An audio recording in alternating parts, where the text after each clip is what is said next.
वाटतं का या शेतकऱ्याने 1,81,000चं पीक कर्ज घेऊन लेकरा बाळांची लग्न केली असतील, घरं बांधली असतील आणि गुण्या गोविंदाने राहत असेल आणि कर्जमाफीची वाट बघत असेल? अरे किती वाईट परिस्थिती आहे. हे आहेत हरिदास विश्वंभर बोंबले, राहणार पाटोदा थडी, तालुका धर्माबाद, जिल्हा नांदेड येथील शेतकरी. सतीची नापिकी, सतत पडणारा दुष्काळ, शेतमालाला नसणारे बाजारभाव आणि आमच्या माती मारलेली मंदी म्हणजे लाडकी बहीण योजना, या सगळ्यांमध्ये गुरफटला गेला तो शेतकरी. तुम्ही वरतून आश्वासनं दिल्यानंतर त्याची अंमलबजावणी तर नाहीच, पण तुम्ही वरतून जखमेवर मीठ चोळताय शेतकऱ्याच्या आणि शेतकरी खचून चाललाय. महाराष्ट्रामध्ये दररोज 7 ते 8 शेतकरी मिनिमम आत्महत्या करतायत. 1 नंबरला अमरावती विभाग आहे, 2 नंबरला छत्रपती संभाजीनगर विभाग आहे आणि हे दोन्ही पण विदर्भ आणि मराठवाड्यामध्येच येतात. तुम्ही फ्रीचं काहीच देऊ नका आम्हाला मूलभूत सुविधा तरी द्या. शेती कसण्यासाठी पाणी द्या.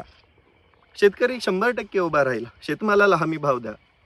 काय चूक होती या शेतकऱ्याची? महाराष्ट्र ग्रामीण बँकेने जी नोटीस दिली आहे त्याच्यावरती सरळ सरळ बजावलंय, या कलमान्वये तुम्हाला वसुली केली जाईल, नाहीतर तुम्ही कायदेशीर कारवाईसाठी पात्र आहात आणि ह्या कायदेशीर कारवाईसाठी लागणारा खर्च पण तुमच्याकडून वसूल करण्यात येईल. अरे काय दिवस आणले तुम्ही शेतकऱ्यावर. पीक कर्ज कशासाठी काढतो शेतकरी? शेतीला डेव्हलप करण्यासाठी, शेतीला व्यवस्थित बनवण्यासाठी. पण इथलं लहरी वातावरण, लहरी निसर्ग साथच देत नाही. मग शेतकरी बघणार कुणाकडे?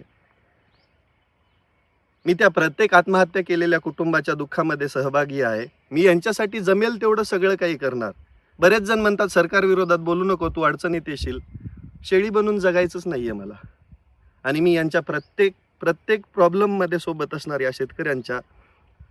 हरिदास बोंबले यांना माझी भावपूर्ण श्रद्धांजली आहे. त्यांचं बलिदान वाया तर जाणारच नाही. या शेतकऱ्यांसाठी जगायचंय, या शेतकऱ्यांसाठी लढायचंय, तर अजूनपर्यंत एक व्हा. तोपर्यंत आपल्याला पर्याय नाहीये. एक नाही झाला तर आपण असेच मरत राहू.